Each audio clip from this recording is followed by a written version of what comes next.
Il existe dans les récits les plus anciens une fracture, une cicatrice invisible qui traverse la mémoire de l'humanité. Presque toutes les traditions parlent d'une grande inondation, un déluge qui aurait englouti terres et peuples, effaçant jusqu'aux traces de ce qui existait auparavant. On y voit souvent un mythe moral, un avertissement symbolique, mais si derrière ces eaux immenses se cachait autre chose? Et si ce cataclysme avait enseveli non pas seulement des villes primitives, mais les vestiges d'un peuple oublié, plus avancé qu'on ne l'imagine? Entre les sédiments, les ruines englouties et les fragments de légendes se dessine une question troublante. L'histoire que nous croyons connaître n'est-elle que la surface polie et fragile d'une vérité engloutie depuis des millénaires? La mémoire des peuples ressemble à une toile fragile où s'entrelacent des fils de lumière et d'ombre. Parmi ses fils, il en est un qui traverse les continents et les âges, obstinément répété comme une blessure jamais refermée, le récit d'un déluge. Partout où l'on tend l'oreille aux traditions anciennes, aux épopées chantées ou gravées dans la pierre, on retrouve la même empreinte. Les eaux se sont levées, elles ont englouti des mondes entiers, elles ont arraché des vies et effacé des savoirs. Ce motif est si universel qu'il semble dépasser la simple coïncidence. Les mythes sont souvent façonnés par les paysages, mais ici, c'est l'humanité entière qui paraît marquée par une cicatrice commune, aquatique et profonde. Les récits mésopotamiens parlent d'une inondation si vaste qu'elle obligea les dieux eux-mêmes à se cacher dans les hauteurs. Dans l'épopée de Gilgamesh, Uta-Napishtim survit à une vague gigantesque en construisant une arche, préfiguration saisissante de l'histoire de Noé. Plus loin vers l'est, les traditions indiennes relatent comment Manu, averti par un poisson divin, embarqua sur une barque pour sauver les graines de toute chose vivante. En Chine, les chroniques antiques racontent que Samarya Wakwason, que l'empereur Yu dut canaliser des eaux sans fin pour rendre à la terre son équilibre. Dans les Andes, les peuples quechua se rappellent comme d'une pluie sans fin qui transforma le monde en mer. Même dans les îles lointaines du Pacifique, les chants parlent de terres noyées, de familles réfugiées sur les montagnes, de civilisations réduites au silence par les vagues. Un tel réseau de légendes, éparpillées mais concordantes, questionne profondément. Comment expliquer que des peuples séparés par des océans et par des millénaires portent en eux le souvenir d'une même catastrophe? Certains y sentent le signe d'une mémoire partagée, d'un traumatisme réel que les hommes n'ont cessé de transmettre, génération après génération. Une mémoire façonnée non par l'imaginaire, mais par le poids d'un désastre qui aurait bouleversé le monde. Ce qui trouble, ce n'est pas seulement l'universalité du récit, mais aussi sa précision. Beaucoup de traditions décrivent des navires immenses, des coffres ou des arches contenant les graines, les animaux, les connaissances nécessaires à la survie. Comme si, au moment de la perte, l'humanité s'était acharnée à sauver l'essentiel. Ces images pourraient n'être que symboles, la graine qui renaît après la pluie, la barque comme métaphore du passage. Mais elles pourraient aussi suggérer la trace d'un savoir-faire, d'une organisation, d'une conscience d'un danger annoncé. Et si, derrière le mythe, se cachait la mémoire d'un peuple qui savait, qui pressentait l'inondation et qui tenta de s'y préparer? La géologie elle-même murmure des récits qui se rapprochent étrangement de ceux des anciens. Lorsque les glaces de la dernière ère se sont retirées, vers la fin du Pléistocène, les océans ont monté de plus de 100 mètres, engloutissant des rivages entiers. Des plaines fertiles sont devenues des golfs, des vallées habitées sont devenues des fonds marins. Le Bosphore s'est ouvert, laissant la Méditerranée déferler dans la mer Noire.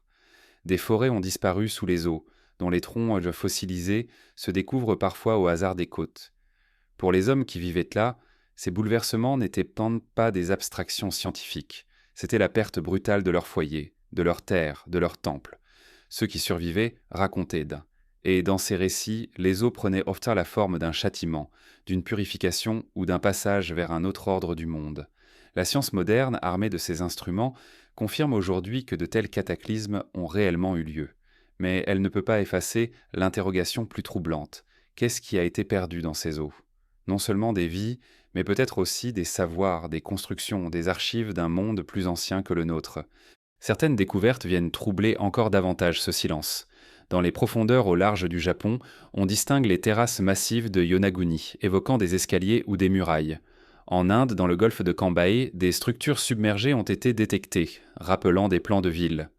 Au large de Cuba, des chercheurs ont évoqué l'existence de formes géométriques à plus de 600 mètres sous l'eau. Chaque fois, la question se pose, ruines humaines ou simple caprice de la roche. Chaque fois, la réponse reste suspendue, comme si l'océan veillait jalousement sur son secret. La mémoire humaine est une matière fragile mais tenace. Elle conserve les cicatrices bien plus longtemps que les pierres ne résistent à l'érosion. Si tant de peuples ont conservé, dans leurs chants et leurs récits, la trace d'un déluge, c'est peut-être parce que ce souvenir était vital, fondateur, une mise en garde, une façon de dire « Nous avons tout perdu une fois, souvenez-vous, ne laissez pas cela se reproduire ». Mais il est aussi possible qu'au-delà de l'avertissement se cache la nostalgie d'un âge disparu, d'une société effacée, d'une humanité qui avait atteint un seuil de connaissance dont nous n'avons gardé que des fragments. Les cicatrices aquatiques de la mémoire humaine ne se lisent pas seulement dans les récits, elles se devinent aussi dans les paysages. Des temples construits au bord de l'eau, comme si l'architecture voulait retenir une mer menaçante. Des cultes voués à des dieux océaniques, puissants, ambivalents, protecteurs et destructeurs. Des calendriers marquant les cycles des pluies et des crues, comme une obsession ancestrale pour surveiller l'ennemi invisible. Les civilisations qui se sont relevées après ces catastrophes n'ont jamais cessé de scruter le ciel et les vagues, redoutant le retour de la grande inondation. Et pourtant, derrière la peur, il y a aussi la fascination. L'eau n'est pas seulement destructrice, elle est aussi source de vie. Elle ensevelit, mais elle conserve. Ce que les sables effacent, les océans parfois le préservent, figé dans leur profondeur. C'est peut-être là que repose la réponse à nos interrogations. Au fond des mers, dans les vestiges noyés, se trouve la mémoire silencieuse de ce qui a précédé. Mais tant que nous n'aurons pas le courage de plonger dans ces abysses, la cicatrice restera ouverte et la question demeurera: qui étaient-on de ceux que le déluge a effacés, et que reste-t-il de leur héritage? Ainsi s'achève le premier pas de ce voyage. Nous avons suivi la trace d'une mémoire universelle, celle des eaux qui ont brisé le monde et gravé leurs souvenirs dans l'âme humaine. Mais cette mémoire n'est que le seuil, car au-delà du mythe partagé, il nous faut explorer plus avant, comparer les récits, déchiffrer leur résonance et comprendre pourquoi. De la Mésopotamie aux Andes, les hommes ont décrit la même noyade du monde. Dans la prochaine partie, nous plongerons au cœur de ces mythes dispersés, pour écouter leurs échos mystérieux et découvrir ce qu'ils disent vraiment de l'humanité d'avant le déluge. Les mythes sont souvent le miroir de la terre qui les a vus naître. Les peuples qui vivent au bord des déserts façonnent des récits de soif et de sable. Ceux des montagnes racontent des dieux cachés dans les cimes et des créatures qui habitent les abîmes glacés. Pourtant, lorsqu'il s'agit du déluge, l'universalité trouble. Que l'on scrute les tablettes mésopotamiennes, les épopées indiennes, les chants océaniens ou les chroniques nordiques, on retrouve la même matrice.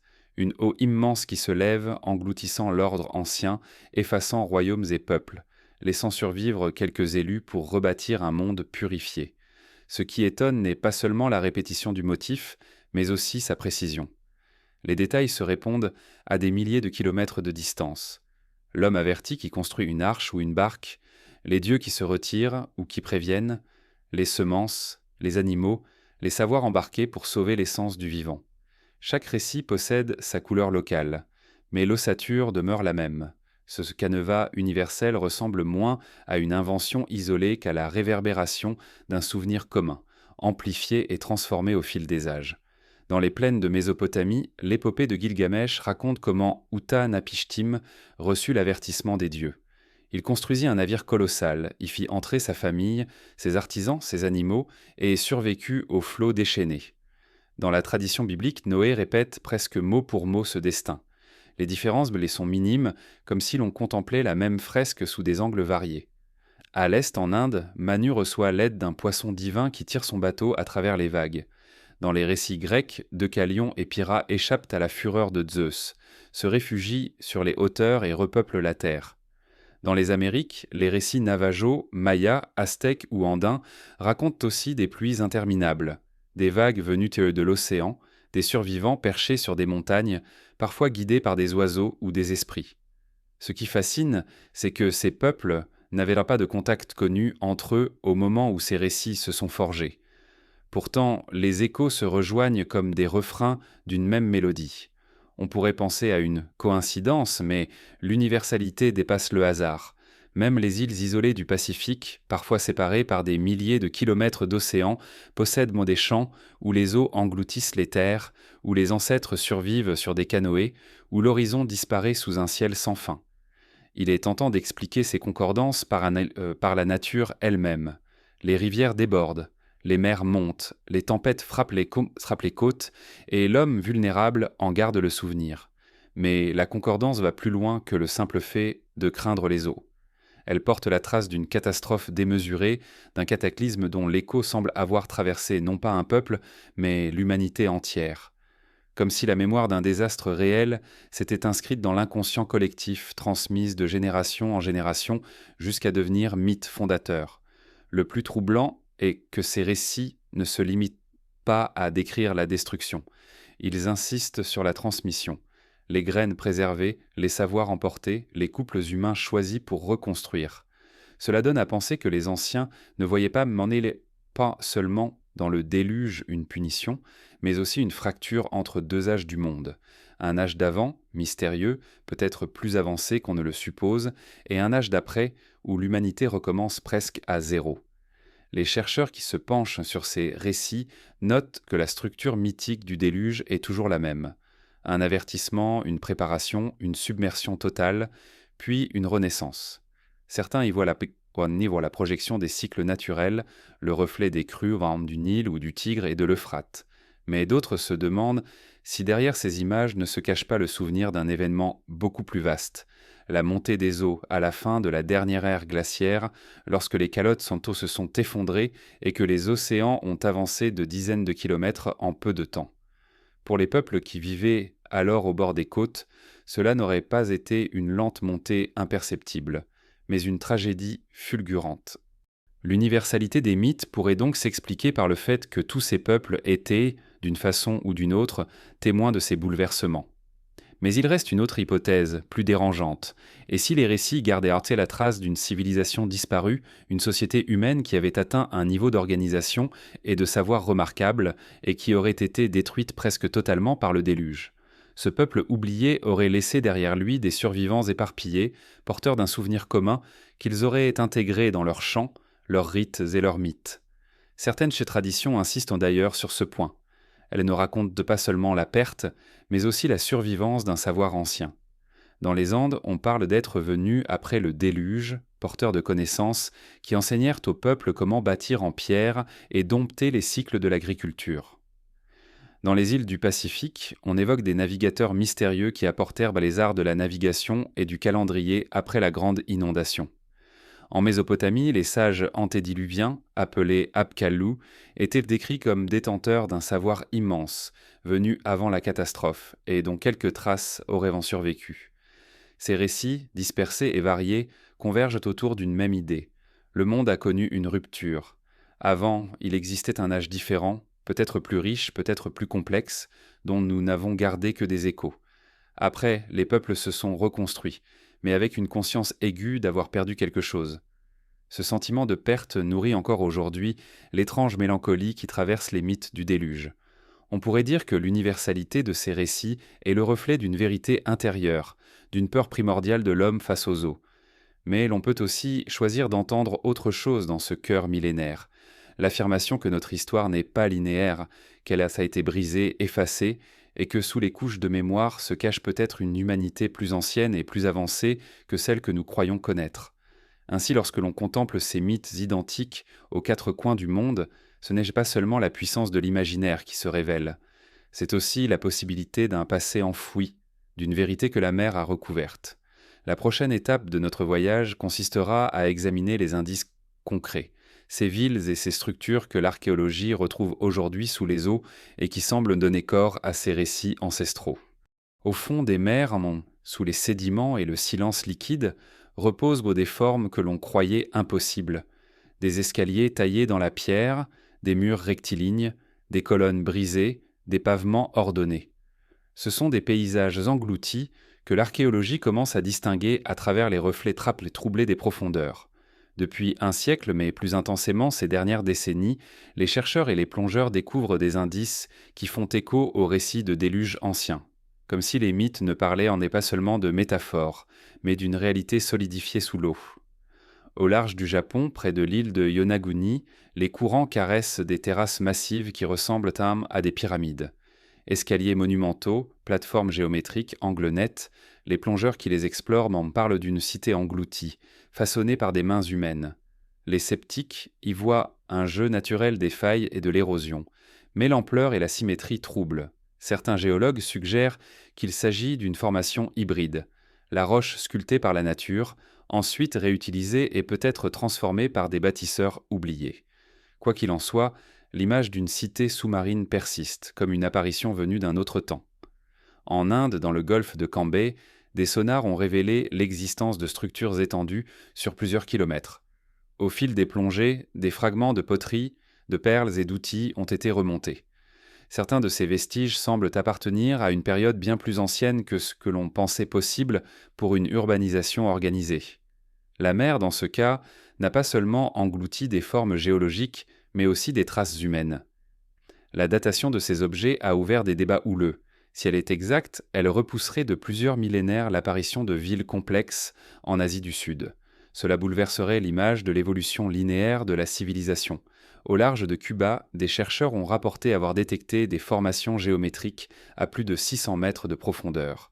Des blocs massifs, alignés comme des avenues, des figures pyramidales, des tracés évoquant des plans urbains.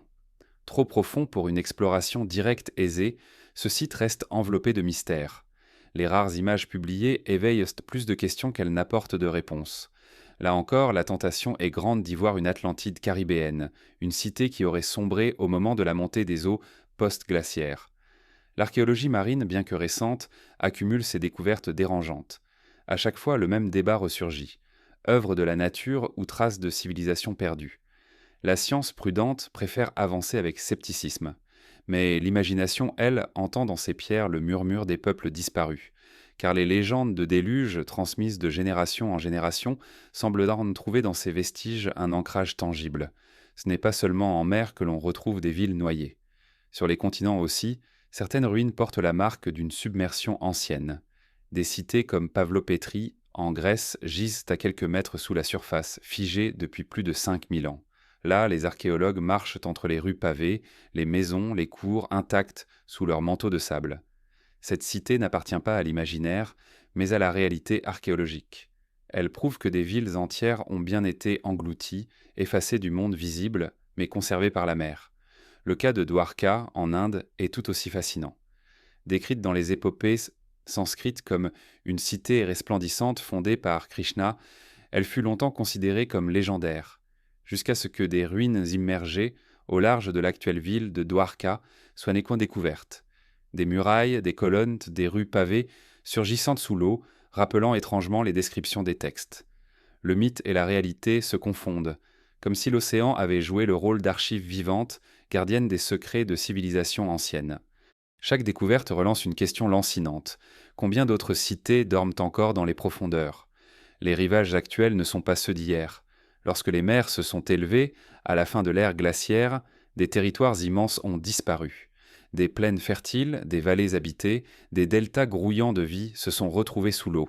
Si des civilisations y prospéraient, elles ont été effacées, comme effacées d'une ardoise cosmique. L'archéologie terrestre ne voit que les survivances, les villes qui ont échappé à l'eau. Mais l'archéologie sous-marine, encore balbutiante, commence à révéler l'ampleur de cette disparition. Ce qui intrigue davantage, ce sont les traces de savoir surprenants retrouvées avec ces ruines. Des artefacts dont les techniques semblent dépasser l'époque à laquelle on les attribue. Des constructions d'une précision étonnante, taillées dans des blocs gigantesques, comme si les bâtisseurs maîtrisaient des méthodes aujourd'hui perdues. L'océan, en préservant ces vestiges, nous tend un miroir troublant. Et si l'histoire de l'humanité n'était pas un progrès continu, mais une succession de renaissances où chaque âge reconstruit sur les ruines effacées d'un passé du précédent, ces villes noyées sont plus que des curiosités archéologiques. Elles sont des rappels. Elles disent que la mémoire humaine est courte, que ce que nous croyons éternel peut disparaître en un instant. Elles disent aussi que les mythes peuvent avoir une base réelle, que les récits d'inondations colossales ne sont peut-être pas seulement des contes, mais des souvenirs transposés dans la langue du sacré. Dans leur silence marin, elles gardent une mélancolie étrange. Les rues désertes de Pavlopétrie, Les terrasses de Yonaguni, les murs de Dwarka, sont comme des fragments d'une bibliothèque engloutie. Chaque pierre semble murmurer « Nous étions là, nous avons vécu, nous avons bâti, et l'eau nous a pris ». Ces voix ne sont pas seulement celles du passé, elles interrogent aussi notre présent. Car si des peuples entiers ont pu disparaître, si leurs cités ont pu sombrer, qu'en est-il des nôtres ? Ainsi, les villes noyées sont des cicatrices visibles, des preuves tangibles que les récits anciens portaient une part de vérité. Mais elles ne sont qu'une étape. Pour comprendre l'ampleur du mystère, il faut aller plus loin, examiner les anomalies du temps, les datations qui ne concordent pas, les signes d'événements cataclysmiques répétés. Car les villes noyées ne sont pas seulement des ruines sous la mer, elles sont les portes d'entrée vers une histoire plus ancienne que celle que nous racontons. Dans la prochaine partie, nous explorerons ces datations troublantes, ces indices temporels qui défient la chronologie officielle et qui suggèrent que le déluge ne fut pas seulement un mythe, mais une réalité inscrite dans la pierre et le temps. Le temps, en apparence, se déploie de façon régulière. Les calendriers, les horloges, les chronologies archéologiques tentent de le dompter, de tracer une ligne claire entre le passé et le présent. Pourtant, lorsqu'on explore les récits de déluge et les indices laissés dans la matière du monde, cette ligne se trouble. Des décalages surgissent, des incohérences apparaissent, comme si les eaux avaient débrouillé non seulement les paysages, mais aussi les horloges. Les datations deviennent alors un terrain de doute, un espace où la science, la mémoire et le mythe s'entrechoquent. Les textes anciens évoquent donc des inondations d'ampleur incommensurable. La Bible situe le déluge de Noé dans une généalogie précise, inscrite dans une succession de générations. L'épopée de Gilgamesh rattache le cataclysme à une époque mythique, celle des rois antiques dont la longévité dépassait toute mesure humaine. En Inde, les Puranas décrivent le déluge de Manu comme l'événement qui sépara un âge du monde d'un autre. En Chine, les chroniques impériales mentionnent les efforts d'un empereur pour rétablir l'équilibre après une inondation universelle. Ces textes, écrits des siècles après les faits qu'ils prétendent relater, n'offrent pas de datation précise au sens scientifique. Mais ils témoignent d'une certitude, il y eut un avant et un après, une fracture temporelle si profonde que l'humanité entière en fut marquée. Lorsque la science moderne s'intéresse à ces récits, elle cherche à en trouver les échos dans la nature. Les couches géologiques, les sédiments marins, les carottes glaciaires, les dépôts fossiles deviennent les pages d'un livre ancien que l'on tente de déchiffrer. On y trouve en effet des traces de bouleversements soudains, des dépôts de limon couvrant des régions entières, des couches de sable déposées à des centaines de kilomètres des côtes, des forêts fossilisées submergées. Ces témoins muets suggèrent des inondations massives, parfois brutales, parfois répétées. L'un des épisodes les plus étudiés est l'ouverture du détroit du Bosphore lorsque la Méditerranée déborda dans le bassin de la mer Noire. Ce déferlement, il y a environ 7 à 8 000 ans, transforma une mer d'eau douce en mer salée, engloutissant d'un seul coup les villages qui vivaient sur ses rives. Certains chercheurs pensent que c'est cet événement qui inspira les récits de déluge transmis par les peuples du Proche-Orient. Pourtant, les datations ne concordent pas toujours. Certains vestiges semblent indiquer que des inondations encore plus anciennes avaient déjà marqué ces terres, peut-être 10 000 ans plus tôt, à la fin de l'ère glaciaire. À d'autres endroits du globe, les anomalies intemporelles se multiplient. Dans le golfe du Mexique et dans l'Atlantique Nord, on retrouve des dépôts massifs datant d'environ 12 000 ans, correspondant à une période connue sous le nom de Drias récent. Cette époque fut marquée par un brusque refroidissement, suivi d'une fonte accélérée des glaces, provoquant une montée des eaux fulgurante. Certains chercheurs évoquent même l'impact d'un corps céleste qui aurait déclenché ce bouleversement, inondant de vastes territoires. Si tel était le cas, cela pourrait correspondre à la mémoire des grands déluges universels, dont parle tant de traditions. Les datations archéologiques des sites submergés renforcent le mystère. À Yonaguni, au Japon, certains estiment que les structures visibles aujourd'hui auraient été englouties il y a plus de 10 000 ans, à une époque où les côtes étaient très différentes. Dans le golfe de Cambay, en Inde, les vestiges découverts sous l'eau ont livré des artefacts qui, selon certaines analyses, pourraient en dater de 9000 ans avant notre ère, bien avant les grandes civilisations connues. Ces chiffres, s'ils sont exacts, repousseraient à l'origine des villes organisées de plusieurs millénaires. Mais ces datations sont contestées, débattues, parfois rejetées par prudence scientifique. Ce qui trouble le plus, c'est la convergence des récits et des indices géologiques. Les mythes situent le déluge dans un temps lointain, presque hors de l'histoire humaine. La géologie révèle, de son côté, des cataclysmes réels, parfois contemporains des premiers établissements agricoles connus. Entre les deux, un espace d'incertitude demeure.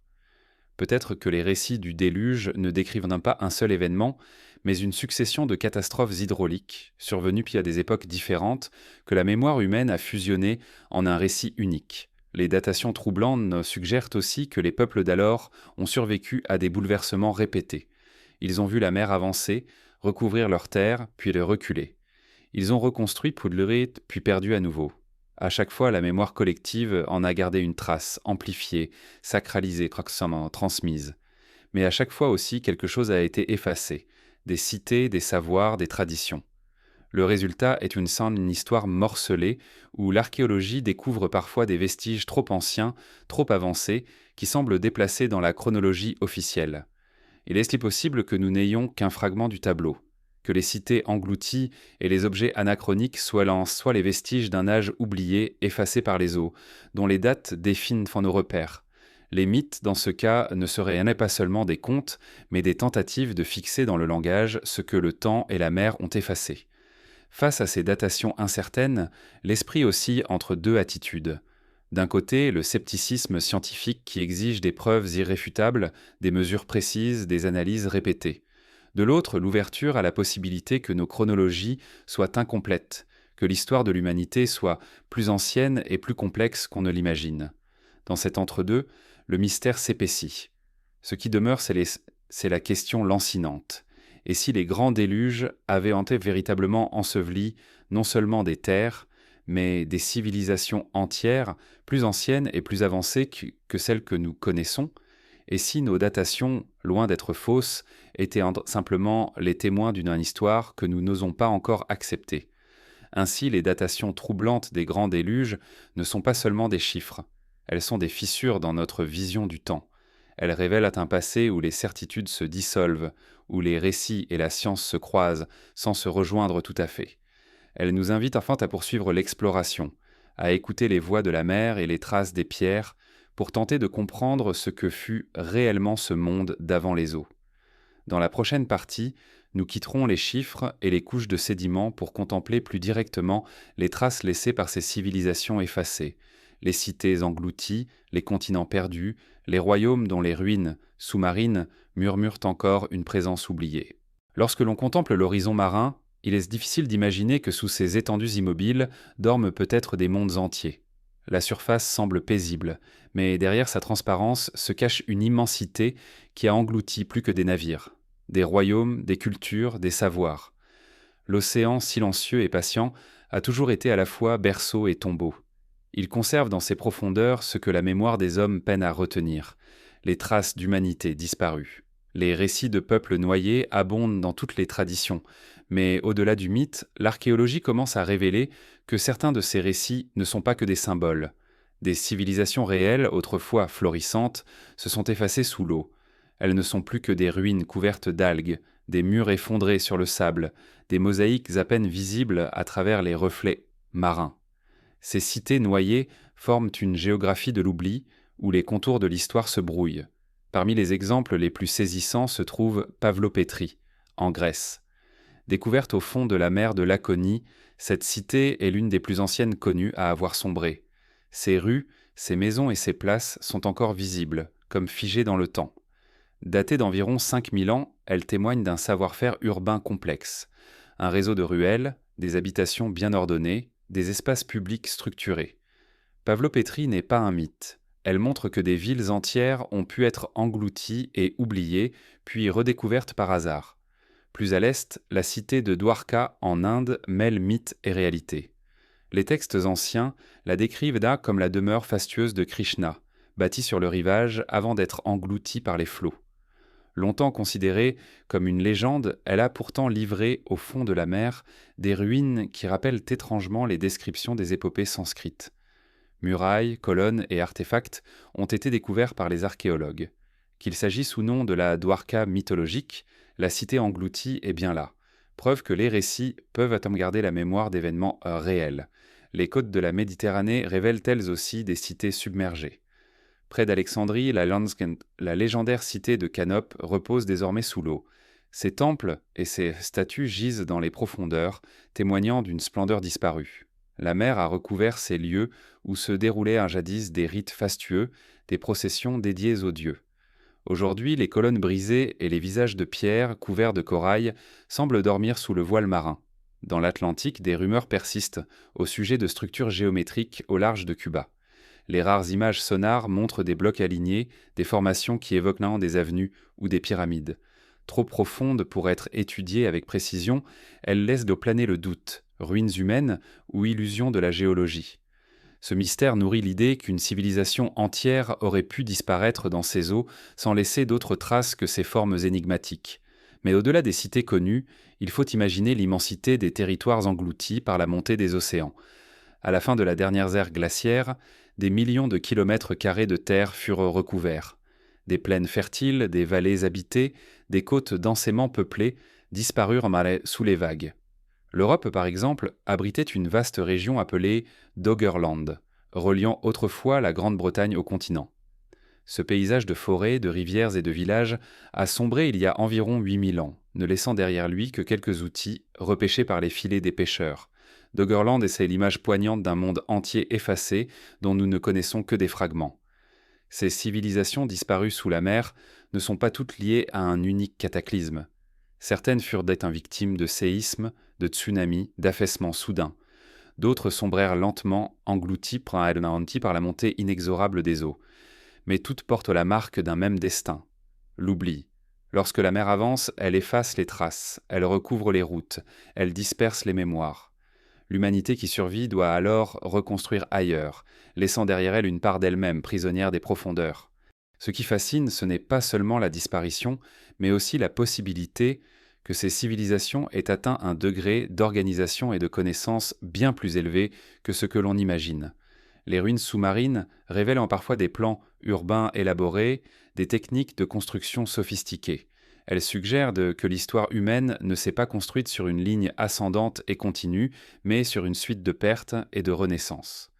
Chaque fois qu'une civilisation est engloutie, une partie du savoir disparaît.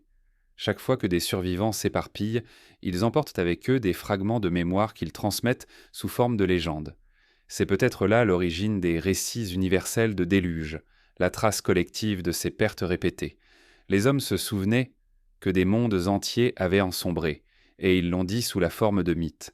Mais derrière les images poétiques de dieux en colère et de navires salvateurs, il y a la réalité brute, celle de peuples confrontés à l'effacement, contraints de tout recommencer. L'océan est un archiviste singulier. Il détruit, mais il conserve aussi. Sous les couches de sable, les murs demeurent. Sous les algues, les statues attendent. Ce que le vent et le soleil auraient réduit en poussière, l'eau le garde figé dans son obscurité. Ainsi ces cités noyées sont comme des bibliothèques endormies. Elles contiennent les secrets d'âges disparus, mais nous ne pouvons les lire qu'au prix d'explorations difficiles et fragmentaires. Chaque plongée est un dialogue avec l'oubli. Les archéologues, les plongeurs, les chercheurs approchent ces ruines avec prudence, conscients qu'ils ne font qu'effleurer un immense passé.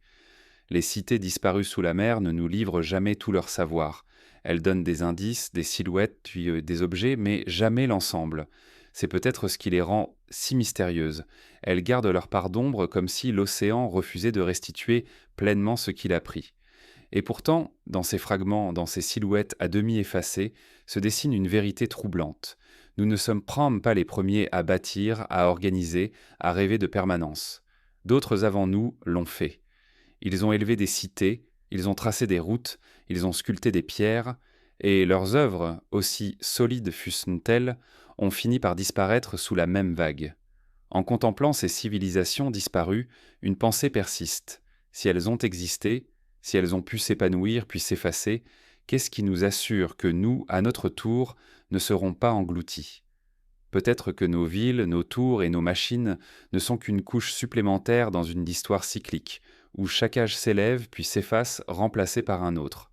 Ainsi, les civilisations disparues sous la mer ne sont pas seulement des curiosités archéologiques, elles sont des rappels de notre fragilité. Elles disent que rien n'est éternel, que même les royaumes les plus puissants peuvent sombrer en silence. mais elles portent aussi une promesse, celle que, malgré les pertes, quelque chose survit toujours. Des fragments, des mythes, des souvenirs, des indices assez forts pour que, des millénaires plus tard, nous puissions encore les entendre.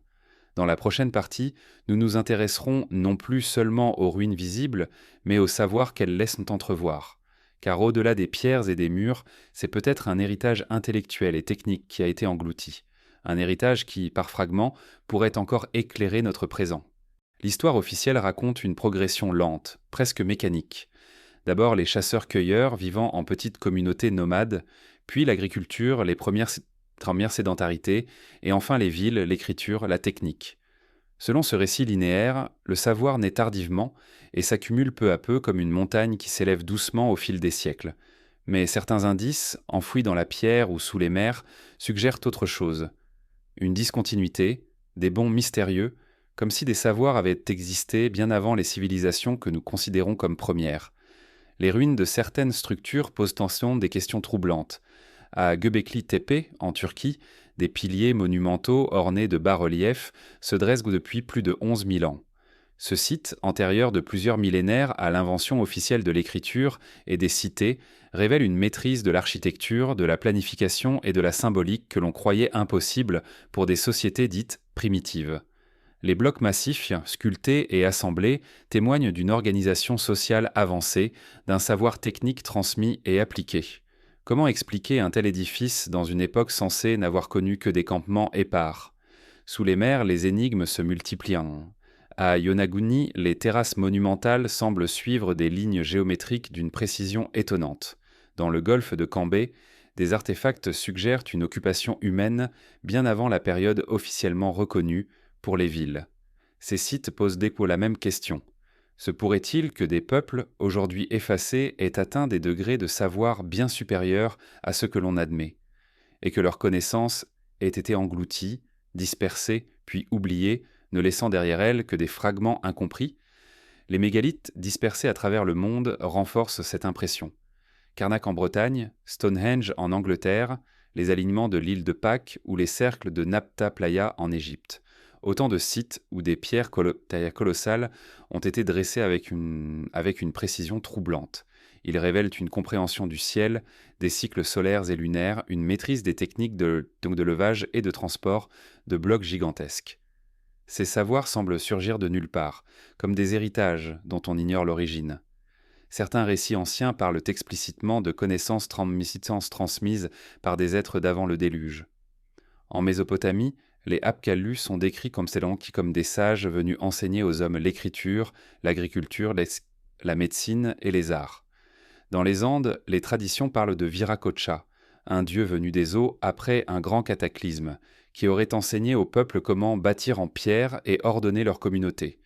Dans les récits sumériens, les souverains antédiluviens régnaient pendant des millénaires, comme s'ils possédaient un savoir que nous avons perdu. La question se pose alors, ces légendes décrivent-elles des figures symboliques ou bien des survivants d'un âge plus ancien, porteurs de savoir, venus d'une civilisation détruite? Les mythes, en ce sens, pourraient en être la mémoire déformée de véritables transmissions. Des peuples réfugiés sur des hauteurs après les inondations, emportant avec eux des connaissances accumulées par leurs ancêtres et les offrant aux sociétés renaissantes comme des trésors venus des dieux. Ce qui est fascinant, c'est que ces savoirs ne se limitent pas à l'architecture ou à l'agriculture. Certains vestiges révèlent une maîtrise étonnante de l'astronomie. Les alignements de pierres, les gravures, les calendriers anciens montrent que les peuples d'avant l'histoire observaient le ciel avec une rigueur scientifique. Ils connaissaient peu les équinoxes, les solstices, les cycles lunaires. Certains sites semblent même indiquer une connaissance des précessions célestes, des mouvements subtils qui se déploient sur des millénaires. Comment de telles observations pouvaient-elles être faites sans instruments sophistiqués? Cela suppose non seulement une patience infinie, mais aussi des traditions scientifiques transmises de génération en génération. Il est possible que ces savoirs aient été l'héritage d'un âge précédent. Une civilisation disparue aurait pu accumuler ces connaissances, puis, face à un cataclysme, les transmettre sous forme de rites, de mythes et de constructions symboliques. Les générations suivantes, incapables de recréer la totalité du savoir, auraient conservé ces fragments comme des reliques. Ainsi s'expliquerait la persistance d'énigmes techniques dans des périodes supposées rudimentaires. Même les traditions orales les plus lointaines évoquent cette idée. Chez certains peuples polynésiens, on parle d'ancêtres navigateurs capables de lire les étoiles, les courants et le vol des oiseaux pour traverser des milliers de kilomètres d'océan. Ces savoirs, subtils et complexes, semblent sans dépasser la simple expérience empirique. Ils révèlent une science de la nature, un art du voyage qui longtemps fut méprisé comme primitif, mais qui se révèle aujourd'hui d'une sophistication extraordinaire. Là encore se cache peut-être un héritage ancien, transmis depuis des âges où l'humanité possédait une relation plus intime et plus consciente avec le monde.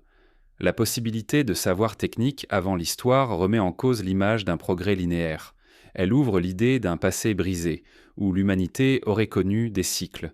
Un âge de lumière, suivi d'un effacement, puis d'une renaissance. Dans ce schéma, les peuples de l'après-déluge n'auraient pas tout inventé, mais réappris à partir de fragments, en reconstruisant patiemment ce qui avait été perdu. Cela expliquerait pourquoi certaines connaissances apparaissent soudainement, comme surgies de nulle part, dans des périodes où elles ne devraient pas exister. C'est ce savoir englouti, nourrissant une question troublante. Qu'avons-nous vraiment perdu ? Peut-être des techniques de construction oubliées, des sciences de l'observation céleste, des savoirs médicaux transmis oralement, des méthodes d'organisation sociale plus avancées que nous ne l'imaginons. Si l'océan conserve les pierres, la mémoire humaine conserve les récits. Et ces récits continuent de parler d'êtres sages, de navigateurs mystérieux, de bâtisseurs venus d'un autre âge. Les fragments archéologiques et mythologiques convergent. Il existait peut-être, avant l'histoire écrite, une humanité capable de prouesses techniques, dont les traces furent effacées par les eaux. Aujourd'hui, il nous reste des ruines incomprises, des pierres levées vers le ciel, des calendriers gravés dans la roche, et le sentiment étrange que nous ne faisons que redécouvrir ce qui fut déjà su. Ainsi la question demeure suspendue. Et si le déluge avait non seulement détruit des villes, mais aussi emporté des savoirs entiers ? Et si les civilisations que nous considérons comme fondatrices n'étaient que les héritières mutilées d'un âge plus ancien ? Dans la prochaine partie, nous nous aventurerons vers un autre mystère, celui des cartes impossibles, ces représentations du monde qui semblent dater d'avant la redécouverte des continents et qui suggèrent que des connaissances géographiques existaient bien avant notre temps. Il existe dans les archives du monde des documents qui défient la logique de leur époque. Ce sont des cartes jaunies par les siècles, tracées par des mains anonymes ou par des cartographes dont les noms nous sont parvenus. Elles auraient tort dû refléter les connaissances limitées de leur temps. Des côtes approximatives, des terres imaginaires, des océans sans contour. Pourtant, certaines révèlent des détails que leurs auteurs ne pouvaient pas connaître, des formes de continents dessinées avec une justesse inexplicable, des rivages décrits des siècles, parfois des millénaires, avant leur redécouverte officielle. Ces cartes impossibles sont comme des éclats d'un savoir perdu, épargné par le temps, mais dont l'origine demeure obscure. La plus célèbre de ces énigmes est la carte de Piri Reis, tracée en 1513 par un amiral ottoman. À première vue, elle n'a rien d'exceptionnel. Elle reflète les contours connus des côtes de l'Afrique et de l'Amérique du Sud, découverts par les explorateurs de son siècle.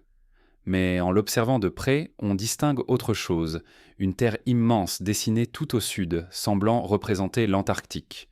Ce qui intrigue, c'est que ce continent ne fut officiellement découvert qu'au XIXe siècle, 3 siècles plus tard.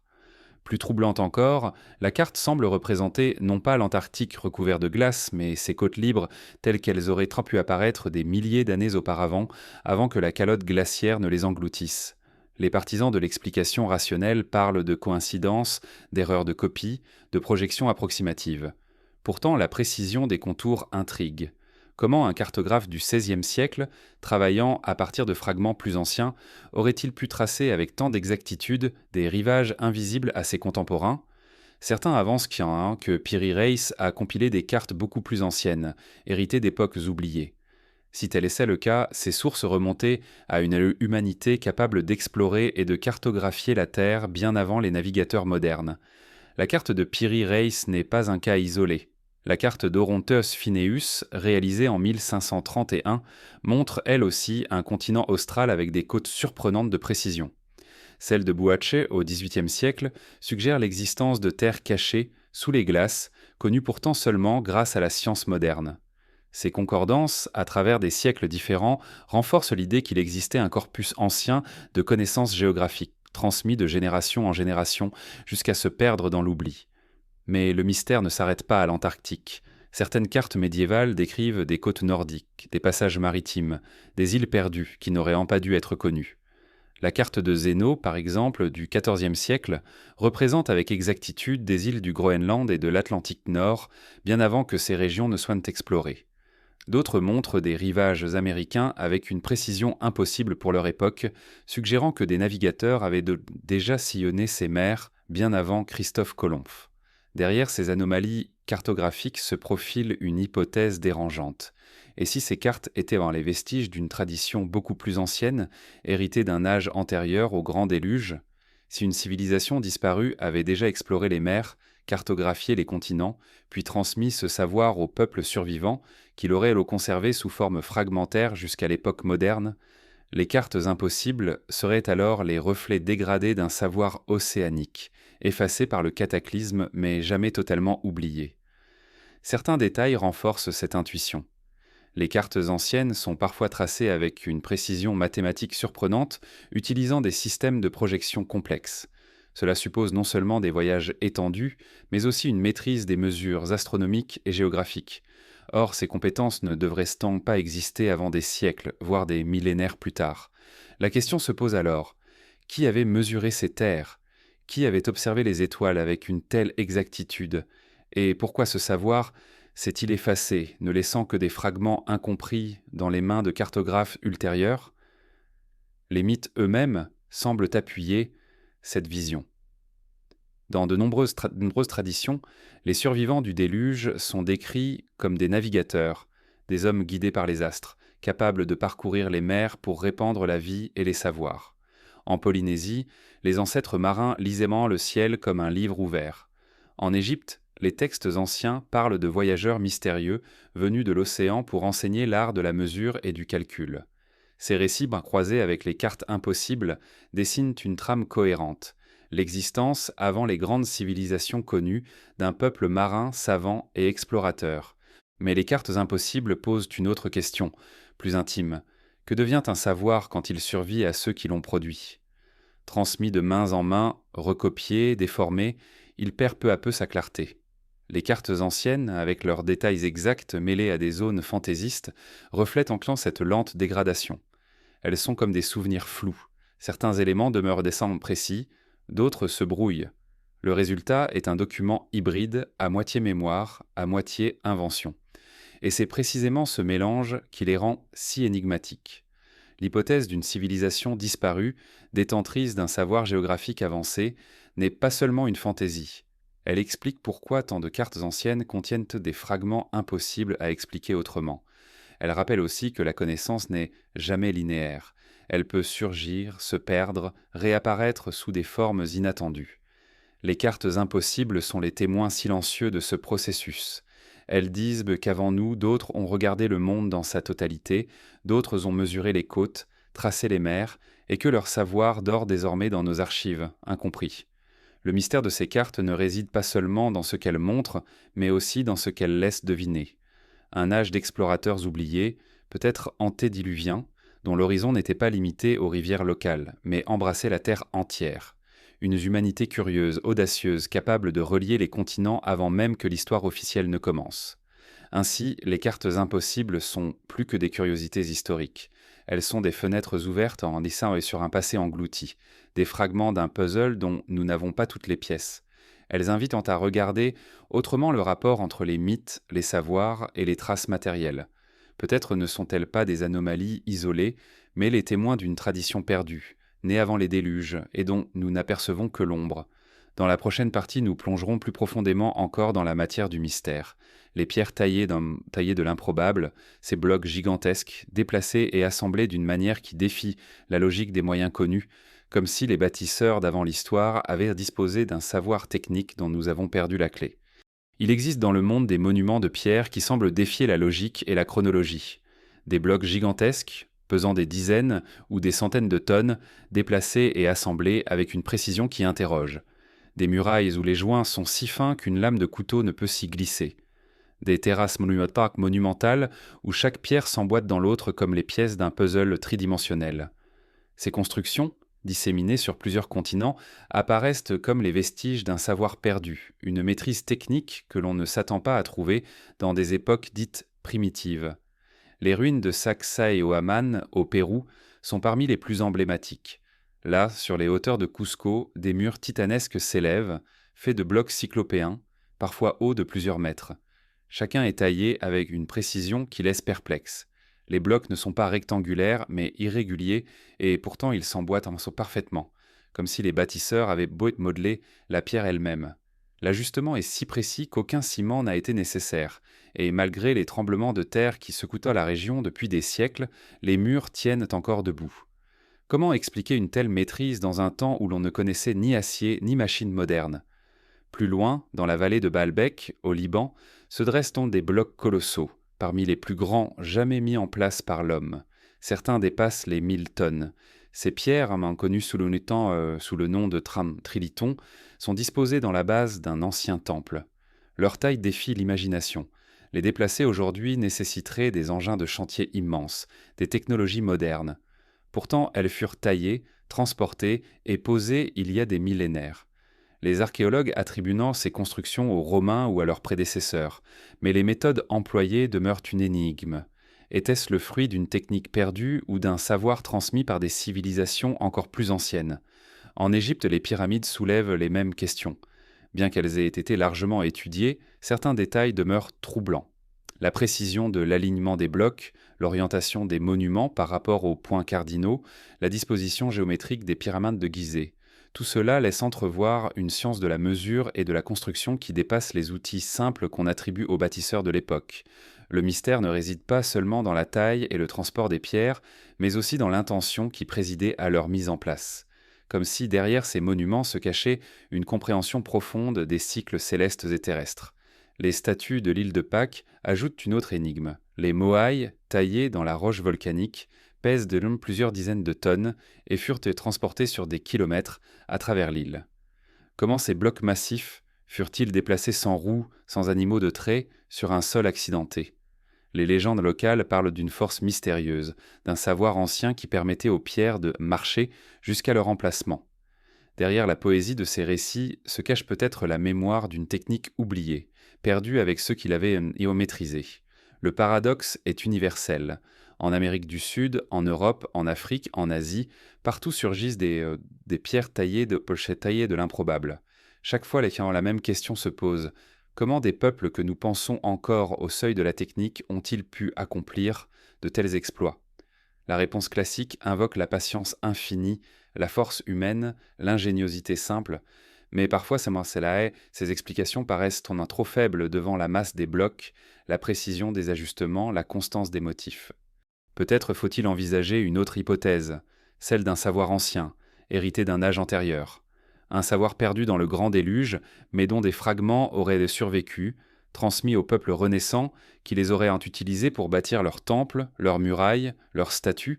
Ces pierres seraient alors les témoins matériels de ce savoir antédiluvien. Elles sont comme des messages muets, gravés dans la roche, disant « Nous savions, nous pouvions, mais tout fut perdu ». Les traditions orales appuient en cette idée. Dans les Andes, les légendes parlent d'êtres géants ou de dieux qui auraient sans aidé à déplacer les pierres. En Égypte, certains textes anciens évoquent l'assistance de divinités dans la construction des monuments. Ces récits ne sont peut-être pas littéraux, mais ils traduisent une impression, la conviction que les bâtisseurs possédaient une force, une science venue d'un autre âge. La symbolique des pierres taillées ne se limite pas à la prouesse technique. Elles sont souvent liées au sacré, au ciel, au cycle. Les murs de Sacsayhuaman, les pyramides de Gizeh, les cercles de Stonehenge, tous semblent orientés, alignés, liés à des points astronomiques. Cela suggère que la construction n'était pas seulement utilitaire ou défensive, mais qu'elle obéissait à une logique cosmique. Les bâtisseurs cherchaient à ancrer leur monde terrestre dans l'ordre du ciel. Cette cohérence témoigne d'une vision globale, d'une compréhension du lien entre la Terre, l'homme et l'univers. Peut-être que ce savoir technique n'était pas uniquement mécanique, mais aussi symbolique. Les bâtisseurs ne sépareront pas la science du sacré. Pour eux, tailler la pierre avec une telle précision, ériger des monuments gigantesques, ce n'était pas seulement démontrer une maîtrise technique, mais aussi inscrire dans la matière la mémoire d'un ordre cosmique. C'est pourquoi ces pierres nous fascinent encore aujourd'hui. Elles portent en elles une signification que nous avons oubliée, mais que nous ressentons intuitivement. Les pierres taillées de l'improbable sont ainsi des énigmes à plusieurs niveaux. Elles posent des questions pratiques sur les techniques employées. Elles interrogent aussi notre conception de l'histoire humaine, et elles suggèrent enfin une dimension symbolique où la technique et le sacré s'unissent pour exprimer une vision du monde. En les contemplant, nous ne voyons pas seulement des blocs ajustés.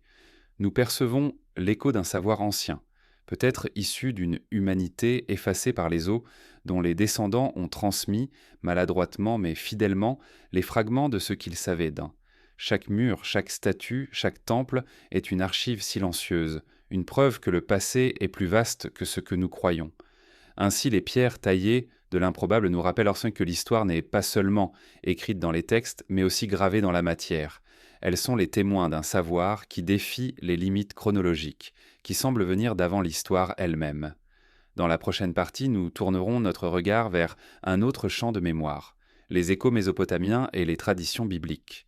Car ces récits, au cœur des premières civilisations écrites, contiennent peut-être les clés pour comprendre comment les hommes ont tenté de transmettre, à travers le langage et la légende, ce que la mer avait effacé dans la pierre.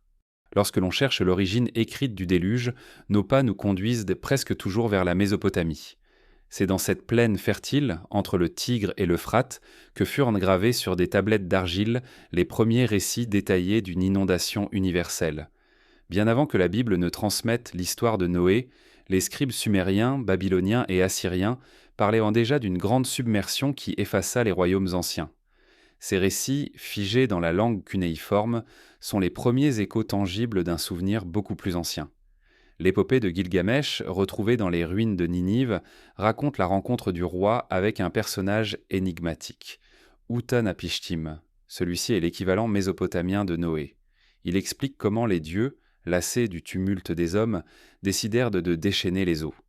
Averti par l'un d'entre eux, Utanapishtim construisit un navire gigantesque, y embarqua sa famille, des artisans, des animaux, et survécut à la submersion qui balaya le monde. Son arche s'échoua sur une montagne, et il offrit un sacrifice pour apaiser les divinités.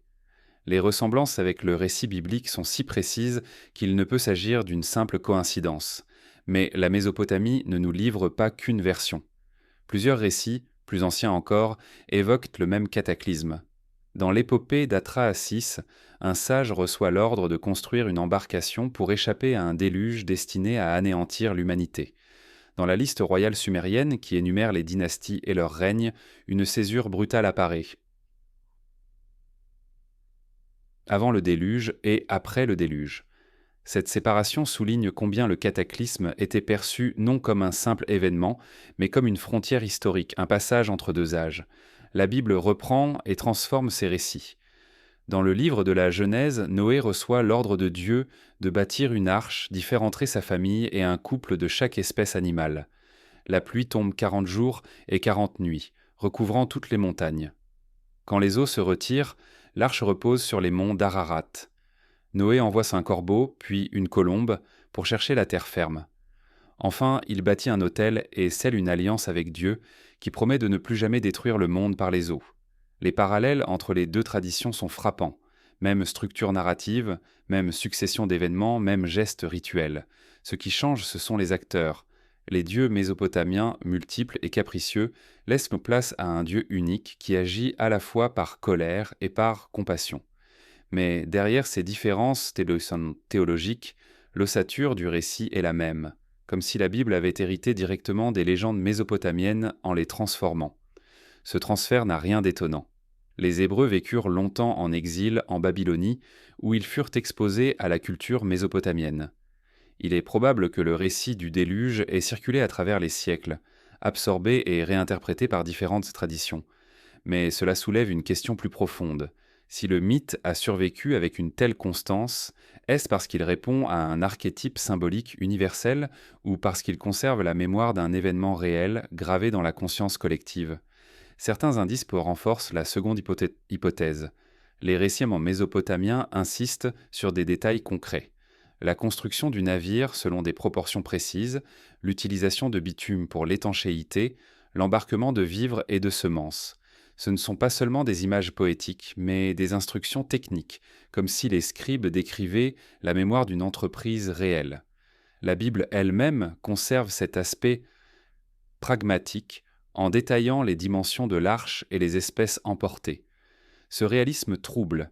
Il suggère que derrière le voile du mythe, il y eut peut-être une catastrophe véritable, si marquante que ses survivants s'efforcèrent d'en transmettre le souvenir de la manière la plus fidèle possible. Les mythes ne seraient alors pas seulement des allégories, mais des chroniques, certes embellies et sacralisées, mais enracinées dans l'expérience vécue.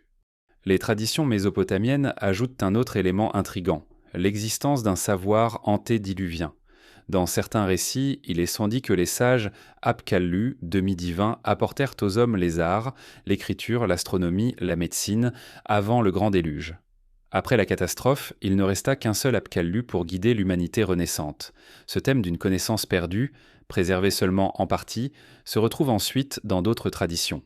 C'est comme si le déluge n'avait pas seulement détruit des vies, mais aussi effacé un âge de lumière, un monde où la science et le sacré étaient déjà liés.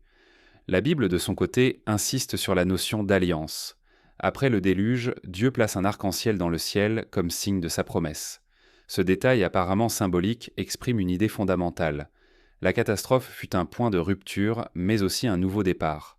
Le monde d'après n'est pas une simple continuation, mais une recréation. Cela correspond à ce que disent les Mésopotamiens. Avant le déluge régnaient des rois d'une longévité extraordinaire. Après, les règnes se raccourcissent, la condition humaine change. Le cataclysme est une frontière entre deux humanités. Ces échos entre les traditions posent une question essentielle. Pourquoi un événement naturel, aussi terrible fût-il, aurait-il marqué à ce point les mémoires ?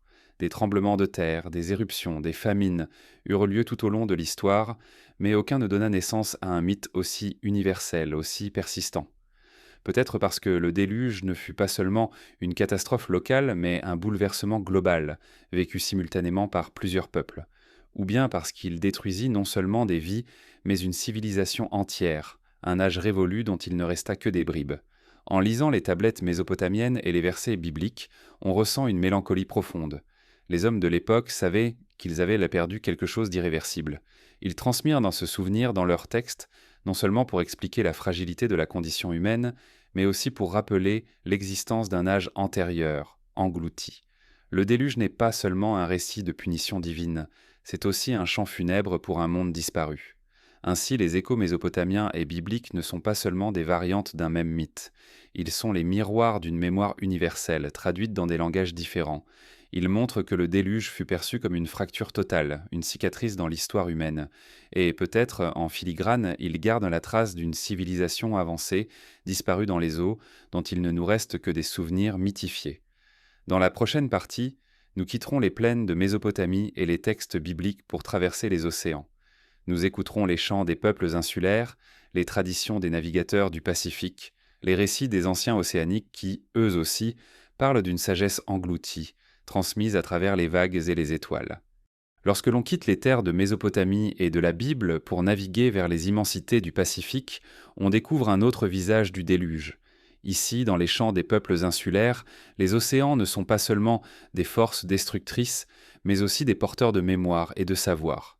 Chaque île, chaque atoll, chaque récif abrite des récits qui parlent de terres englouties, de familles sauvées sur des pirogues, de dieux marins qui punissent ou qui guident. Et derrière ces récits se dessine une sagesse, une vision du monde qui fait de l'océan à la fois une menace et un maître. Les traditions polynésiennes, transmises par des siècles de navigation, racontent souvent des histoires de vagues démesurées qui ont submergé des terres entières. Certaines îles, mais aujourd'hui absentes des cartes, apparaissent encore dans les chants et les généalogies. Elles sont décrites comme des foyers ancestraux, des lieux fertiles disparus dans les profondeurs. Pour les peuples du Pacifique, la mer est un tombeau immense où reposent non seulement des ancêtres, mais aussi des mondes entiers. Ces récits résonnent étrangement avec les mythes mésopotamiens et bibliques, comme si l'expérience du déluge s'était gravée dans toutes les cultures, même les plus isolées. Ce qui fascine dans ces traditions, ce n'est pas seulement l'évocation des terres noyées, mais la manière dont elles sont liées à la transmission du savoir. Les navigateurs polynésiens possédaient une science de l'océan d'une subtilité inégalée. Ils savaient en lire les étoiles, mais aussi les courants marins, la couleur de l'eau, le vol des oiseaux, la forme des vagues. Grâce à ces signes invisibles pour les yeux non initiés, ils pouvaient traverser des milliers de kilomètres d'océan, reliant des îles minuscules perdues dans l'immensité bleue. Ce savoir, transmis oralement, codifié dans des chants et des rituels, est l'un des témoignages les plus précieux d'une sagesse ancienne. Certains chercheurs pensent que cette science pourrait être l'écho d'un savoir beaucoup plus ancien, hérité d'un âge oublié. Après tout, si des civilisations ont été détruites par les eaux, leurs survivants ont peut-être pris la mer, emportant avec eux leurs connaissances. Les peuples océaniques auraient alors hérité de fragments de ce savoir, qu'ils auraient adaptés à leur environnement insulaire. La navigation, dans ce cas, ne serait pas seulement une technique pratique, mais aussi une mémoire vivante, le prolongement d'une tradition née bien avant eux. Les mythes du Pacifique confirment cette intuition. Dans de nombreuses îles, on raconte que les ancêtres venaient d'ailleurs, souvent d'une terre désormais disparue sous les flots. À Hawaï, certaines légendes évoquent un monde englouti, dont les survivants ont essaimé sur les îles.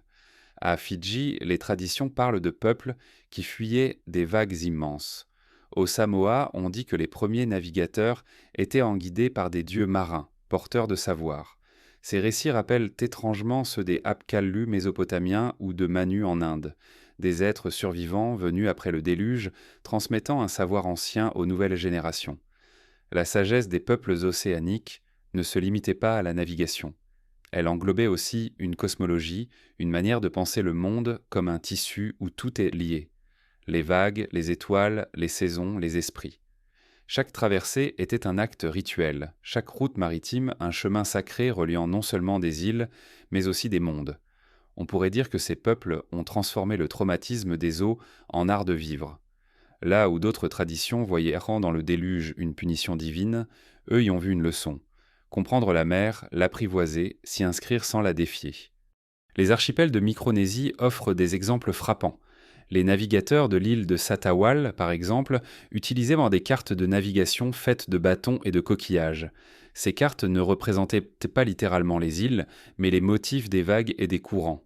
C'était une autre manière de voir l'océan. Non pas comme un espace vide, mais comme un tissu vivant où chaque mouvement d'eau est un signe. Cette approche révèle une connaissance empirique raffinée, mais aussi une philosophie. La mer est lisible si l'on sait écouter. Certains archéologues pensent que ces savoirs sont les derniers vestiges d'une tradition bien plus vaste, peut-être héritée d'une époque où l'humanité, avant le déluge, maîtrisait déjà les routes maritimes à grande échelle. Les cartes impossibles, comme celle de Piri Reis, pourraient en trouver leur origine dans ces traditions disparues. Les peuples océaniques auraient ainsi été les gardiens d'un savoir que d'autres avaient oublié.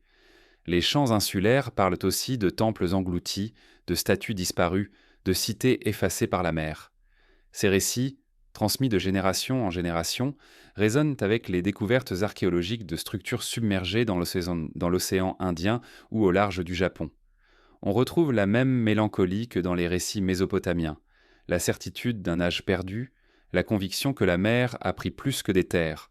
Mais à la différence des textes écrits, les traditions orales du Pacifique conservent une fluidité, une adaptation. Elles ne figementent pas le passé. Elles l'actualisent, elles le chantent encore comme si le déluge n'avait jamais cessé d'être présent. Dans ces traditions, le déluge n'est pas seulement une mémoire ancienne, mais aussi une prophétie. On raconte que la mer peut toujours revenir, que les îles sont fragiles, que rien n'est acquis.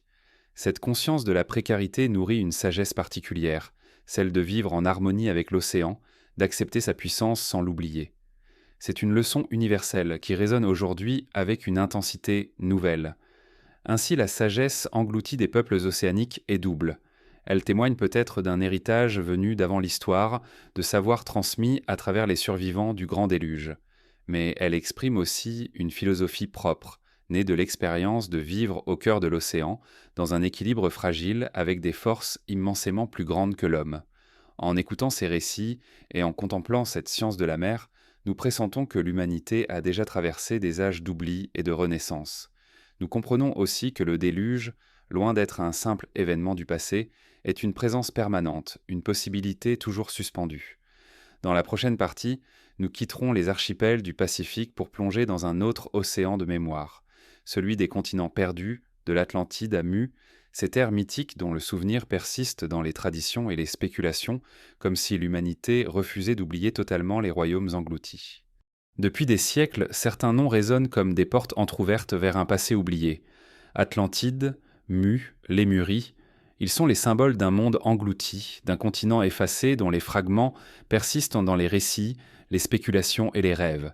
Ces terres disparues ne sont pas seulement des mythes, elles sont aussi le reflet d'une intuition collective, l'idée que la mer cache plus que des profondeurs, qu'elle a avalé des civilisations entières dont nous n'avons gardé que l'ombre. L'Atlantide, telle que nous la connaissons, apparaît d'abord sous la plume de Platon. Dans ses dialogues, il raconte l'histoire d'un empire vaste et puissant, situé au-delà des colonnes d'Hercule. Cette civilisation, dit-il, possédait des richesses immenses, une organisation politique avancée et des techniques qui dépassaient celles de son temps. Mais par orgueil, elle aurait attiré sur elle la colère des dieux, et en une seule nuit, l'Atlantide disparut sous la mer. Ce récit, transmis comme une allégorie morale, a nourri des débats sans fin. S'agit-il d'une invention philosophique ou du souvenir d'un événement réel transmis par des traditions plus anciennes ? Platon précise que l'histoire lui vient de Solon, un législateur grec qui l'aurait entendu de prêtres égyptiens. Selon eux, l'Atlantide aurait existé 9000 ans avant leur temps. Ce détail, s'il est pris au sérieux, renvoie à une époque bien antérieure à toutes les civilisations connues. Trop ancien pour les archéologues classiques, mais parfaitement cohérent avec l'idée d'un âge oublié, détruit par un cataclysme. Depuis Platon, l'Atlantide n'a cessé de hanter les imaginations. On l'a placée partout, dans l'Atlantique, dans la Méditerranée, aux Caraïbes, en Antarctique. Chaque hypothèse reflète à la fois le désir de localiser le mythe et l'impossibilité de le réduire à une simple carte. Car l'Atlantide n'est pas seulement un lieu, c'est une métaphore d'une civilisation perdue, avancée, dont il ne reste que des ruines sous la mer et des légendes dans nos mémoires. Le Pacifique, lui aussi, possède ses continents disparus. Dans les traditions polynésiennes, on parle d'une terre nommée Hawaiki, berceau des ancêtres, parfois décrite comme engloutie par les vagues. Mais c'est surtout au XIXe siècle qu'émerge la théorie de Mu, popularisée par des explorateurs et des ésotéristes. Mu aurait été un vaste continent du Pacifique, foyer d'une civilisation très ancienne, détruite par des séismes et des vagues gigantesques.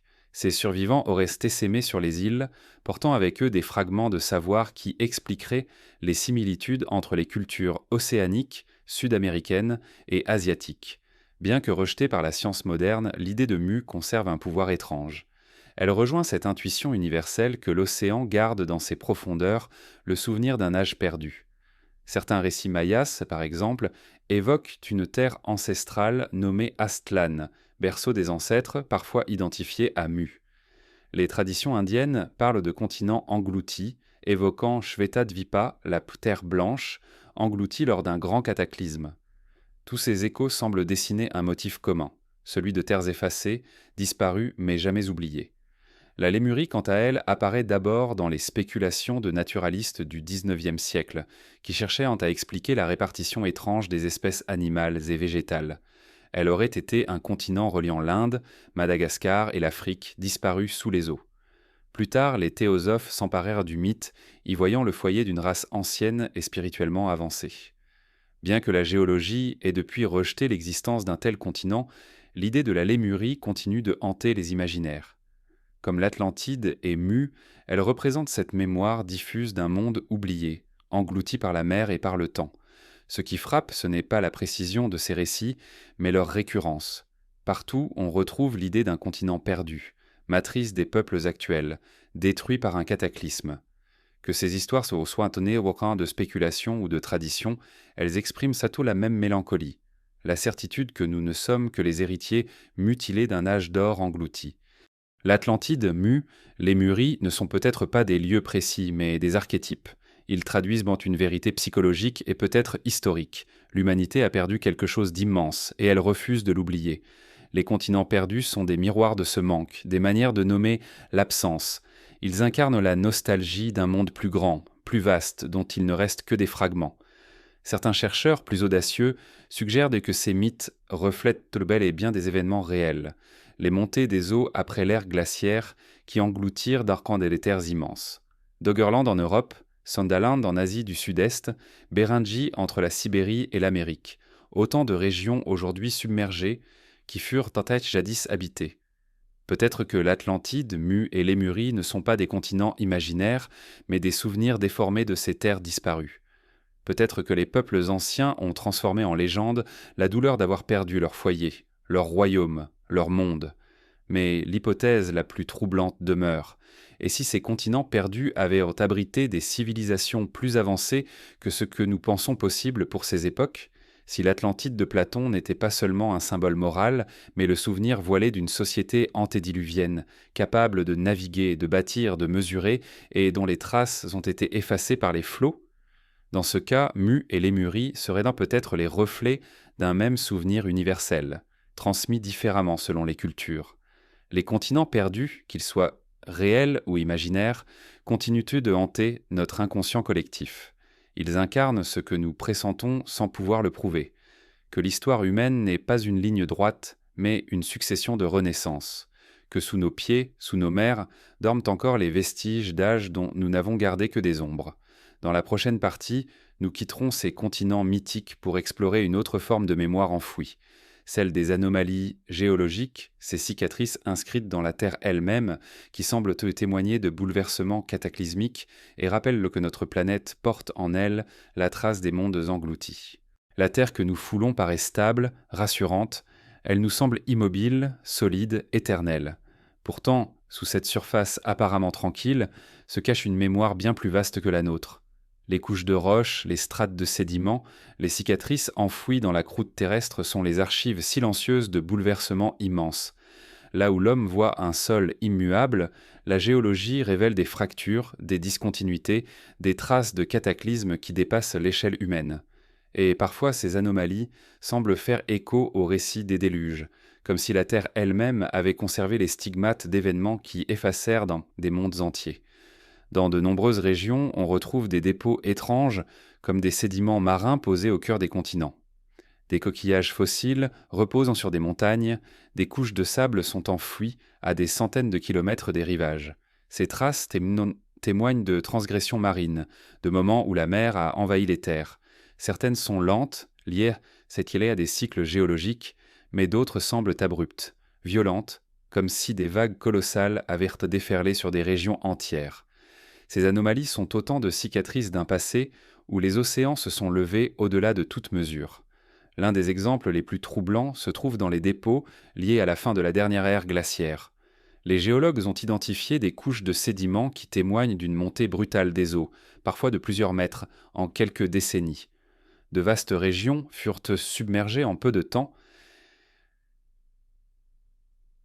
laissant derrière elles des dépôts caractéristiques.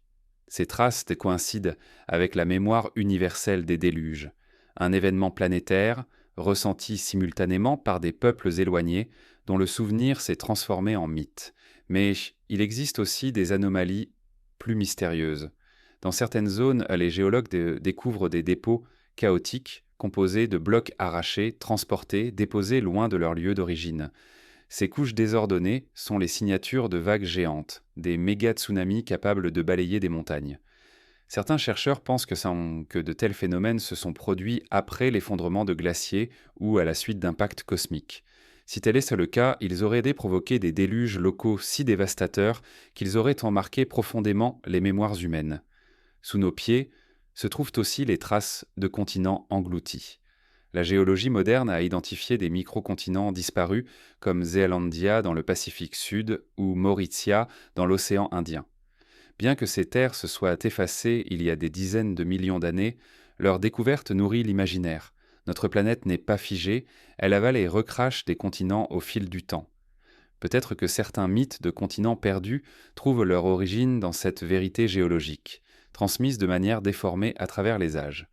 Il y a aussi les anomalies plus subtiles, celles qui défient les datations classiques. Des artefacts humains retrouvés dans des couches de sédiments trop anciennes, comme si des traces d'activité avaient survécu à des cataclysmes, puis avaient été enfouis dans des strates bien antérieures à ce que nous considérons comme l'éveil des civilisations. Bien que souvent rejetées ou marginalisées par la science, ces découvertes alimentent l'idée qu'un âge plus ancien de l'humanité a existé, effacé par des bouleversements dont la Terre garde la cicatrice. Ces anomalies géologiques nous rappellent que notre planète est bien plus instable que nous aimons le croire. Sous les villes modernes, sous les campagnes tranquilles, dorment des couches de sédiments qui racontent d'anciennes catastrophes. Les montagnes elles-mêmes portent des fossiles marins, preuve qu'elles furent jadis des fonds océaniques. Les déserts recèlent des traces de lacs disparus. Chaque paysage est un palimpseste, une mémoire stratifiée où s'inscrit l'histoire de déluge, d'effondrement et de renaissance. Ce qui trouble, c'est la correspondance entre ces cicatrices et les mythes humains. Là où la géologie parle de transgressions marines, les récits les parlent de vagues divines. Là où les sédiments témoignent de cataclysmes soudains, les mythes racontent des déluges universels. Ces correspondances, prouvant-on, ne prouvent pas une civilisation perdue, mais elles entretiennent le doute. Peut-être que les mythes ne sont pas de simples inventions, mais des souvenirs traduits dans un langage symbolique. Peut-être que les anomalies géologiques sont la confirmation silencieuse de ce que nos ancêtres ont vécu. Les peuples anciens n'avaient pas besoin de comprendre les processus géologiques pour percevoir la violence de la Terre. Un séisme, une vague, une montée brutale des eaux suffisaient à bouleverser leur monde. Mais ce qu'ils ont vécu, ils l'ont transformé en récit sacré, en mythe fondateur. La Terre, elle, a conservé les cicatrices, inscrites dans ses couches. Ainsi, la mémoire humaine et la mémoire géologique se rejoignent, deux récits parallèles d'un même drame. Ces anomalies soulèvent une question plus troublante encore. Combien d'histoires l'humanité a-t-elle perdu à cause de ces cataclysmes ? Chaque fois que la terre tremble, que la mer avance, des cités disparaissent. Chaque fois, des savoirs s'effacent. Il ne reste que des pierres déplacées, des artefacts isolés, des fossiles marins perchés sur les montagnes. La terre conserve les traces, mais elle efface les noms. Peut-être que les anomalies géologiques sont les clés d'une mémoire universelle. Elles disent que le monde que nous connaissons n'est qu'un état transitoire. Elles rappellent que d'autres âges ont existé, d'autres paysages, d'autres civilisations peut-être, aujourd'hui effacées. Sous nos pieds, le sol que nous croyons stable est en réalité le livre d'une histoire inachevée, pleine de ruptures et de silence. Ainsi, les anomalies géologiques ne sont pas seulement des curiosités scientifiques. Elles sont des fenêtres ouvertes sur un passé englouti. Elles confirment en silence ce que les mythes n'ont cessé de répéter, que la terre a tremblé, que la mer a déferlé et qu'un monde entier a été perdu. Dans la prochaine partie, nous quitterons les strates de roches et les fossiles marins pour nous tourner vers une autre forme de mémoire, celle qui se transmet par la voix, par les récits des anciens. Nous explorerons comment les mémoires orales, parfois plus résistantes que la pierre, ont conservé à travers les siècles le souvenir des âges engloutis. Il existe une mémoire plus fragile que la pierre, mais parfois plus durable, celle des voix. Les peuples anciens ne gravaient pas toujours leurs histoires dans l'argile ou le marbre. Ils les chantaient, les racontaient au coin du feu, les inscrivaient dans les cérémonies et les rites. La parole, transmise de génération en génération, portait en elle l'essentiel, les origines, les catastrophes, les leçons. Cette mémoire orale, souple et mouvante, a traversé les siècles comme une rivière souterraine. Elle a gardé vivants des récits d'événements si anciens qu'aucune inscription ne les mentionne, mais dont les échos résonnent encore aujourd'hui. Les mythes du déluge en sont un exemple éclatant. De l'Australie aux Amériques, des montagnes de l'Himalaya aux îles du Pacifique, des tribus isolées racontent encore l'histoire d'eaux immenses venues effacer un monde. Ces récits ne sont pas des copies des textes bibliques ou mésopotamiens. Ils existent indépendamment, parfois bien avant que ces civilisations n'écrivent leurs chroniques. Cela suggère une transmission extrêmement ancienne, enracinée dans l'expérience de catastrophes réelles, mémorisées puis répétées jusqu'à devenir légendes. En Australie, les peuples aborigènes possèdent des récits oraux qui décrivent avec une précision surprenante la montée des mers il y a plusieurs millénaires. Ces traditions parlent de terres aujourd'hui submergées, de côtes reculées, de forêts disparues. Or, les géologues confirment que ces événements se sont produits à la fin de la dernière ère glaciaire. La mémoire orale a donc conservé, pendant des milliers d'années, le souvenir exact de paysages engloutis. C'est un exemple saisissant de la puissance de la parole transmise. Dans les Andes, les communautés quechua racontent encore comment des pluies sans fin ont transformé le monde en océan. Ces récits insistent sur les survivants qui se réfugièrent dans les montagnes, emportant avec eux des graines et des savoirs. On y retrouve le même schéma que dans la Genèse ou l'épopée de Gilgamesh. Mais ici, transmis sans écriture, ce souvenir a traversé les siècles par la force des chants et des prières. Les peuples du Pacifique, eux, conservent dans leur généalogie orale le souvenir d'îles disparues. Des récits parlent de terres fertiles englouties par les vagues, de clans dispersés sur d'autres archipels. Ces traditions, transmises dans les chants, indiquent parfois des lieux précis. Les chercheurs modernes ont découvert que certaines de ces îles fantômes existaient réellement avant d'être submergées. Ainsi, la mémoire orale ne fabule pas toujours. Elle peut être un témoignage historique transmis sous une forme poétique. Ce qui frappe, c'est la manière dont ces savoirs survivants s'incarnent dans les rituels. Les danses, les cérémonies, les chants ne sont pas seulement des spectacles, ils sont des archives vivantes.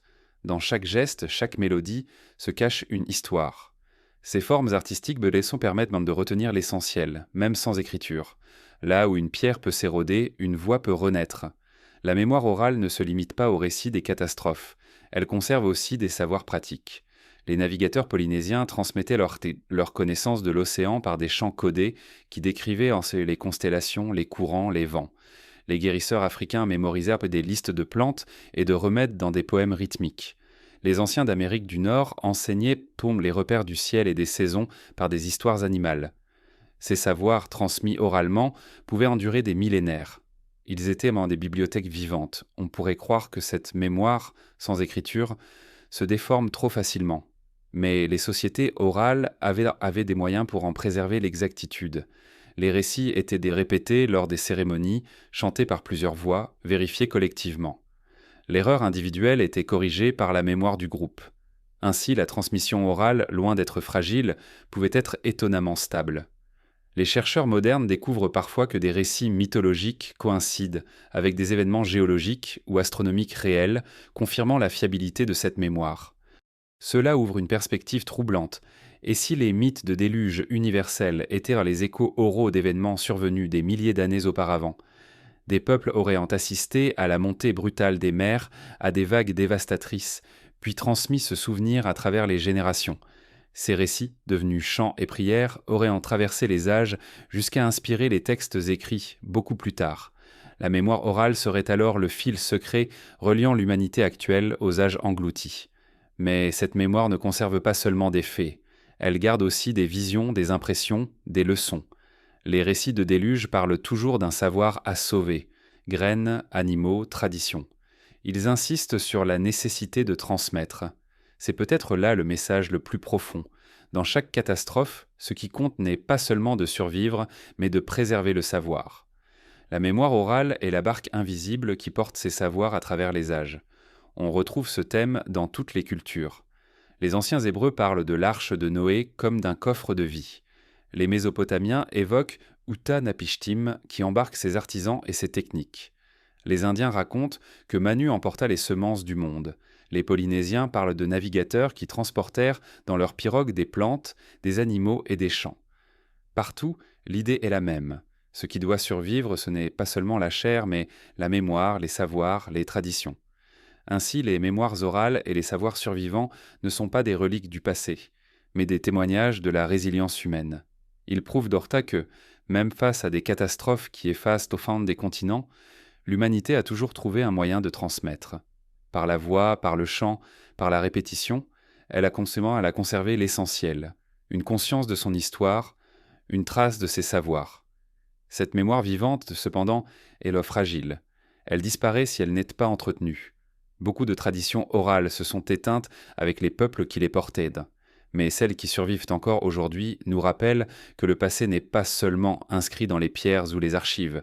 Il vit aussi dans les mots, les mélodies, les gestes, et parfois ces récits oraux se révèlent plus fidèles que nos chronologies officielles.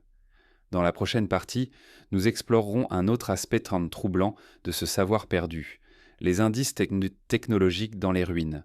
Car au-delà des récits, au-delà des chants, certaines pierres et certains artefacts semblent témoigner d'une maîtrise technique qui ne devrait pas exister dans les âges où on les retrouve. Des traces matérielles qui suggèrent donc que bien avant nous, une humanité avait peut-être déjà inventé plus qu'on ne le croit. Parmi les pierres silencieuses qui jalonnent le monde, certaines portent des traces troublantes. Elles ne sont pas seulement les témoins de civilisations disparues, mais semblent contenir des indices d'une maîtrise technique inattendue, comme si les hommes d'autrefois avaient possédé des savoirs que nous croyions inexistants à leur époque. Ces anomalies, éparpillées à travers le globe, forment un réseau de questions sans réponse, des fragments qui suggèrent l'existence d'un héritage oublié. Les murs cyclopéens d'Amérique du Sud en sont un exemple frappant. À Sacsayhuaman, à Ollantaytambo, à Cusco, on retrouve des blocs gigantesques, taillés avec une précision telle qu'aucun mortier n'était nécessaire pour les assembler. Les jointures, complexes et multiples, définissent l'idée d'une taille grossière ou empirique. Certains blocs présentent des surfaces polies, comme si elles avaient été travaillées par des outils capables de sculpter la pierre dure avec une facilité que nos explications classiques peinent à justifier. Comment expliquer, dans un âge que nous décrivons comme pré-industriel, une telle perfection? Était-ce simplement le fruit d'un savoir-faire perdu ou la trace d'une technologie dont nous n'avons plus l'équivalent? En Égypte, les anomalies abondent aussi. À Abydos, une dalle de granit présente des rainures parallèles, qui ressemblent à des marques laissées par une machine moderne. Dans certains blocs de granit d'Assouan, des traces en spirale donnent l'impression d'un forage mécanique. Les sceptiques parlent d'outils rudimentaires et d'une patience infinie, mais le résultat, net et précis, intrigue. Comment des ouvriers équipés de simples outils de cuivre auraient-ils pu sculpter le granit, une pierre d'une dureté extrême, avec une telle régularité? Les ruines de Baalbek, au Liban, posent des questions similaires. Les blocs de plusieurs centaines de tonnes, taillés et déplacés, sont d'une taille démesurée. Les techniques supposées, utilisant des rampes et des cordages, paraissent insuffisantes devant l'ampleur de la tâche. Était-ce un exploit humain inimaginable, ou bien la trace d'une technologie disparue, dont nous n'avons plus que l'ombre? Certains artefacts isolés alimentent aussi le mystère. Des objets métalliques retrouvés dans des couches de sédiments trop anciennes suggèrent parfois une maîtrise de la métallurgie bien antérieure aux périodes reconnues. Ces découvertes sont souvent rejetées ou mises de côté, faute de contexte clair. Pourtant, elles rappellent que notre chronologie peut être incomplète. Il existe aussi des traces plus subtiles, mais tout aussi troublantes, des alignements astronomiques d'une précision remarquable. À Stonehenge, à Nabta Playa, à Teotihuacan, les monuments semblent orientés selon des calculs astronomiques complexes. Les bâtisseurs connaissaient la course du Soleil, les cycles lunaires, parfois même les précessions célestes.